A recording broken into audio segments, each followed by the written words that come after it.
فهزمنا الإيدز، وثقوا أننا هزمنا الإيدز.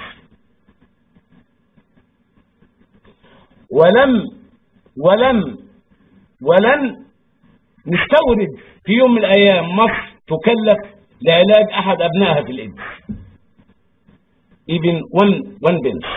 وعلى أساسه فليتواضع كل المواقع ومنها على وطابت وكوروا منها إلى الأمام دائما ولن أتنحنح ولن أتزحزح ولن أعوج أبدا.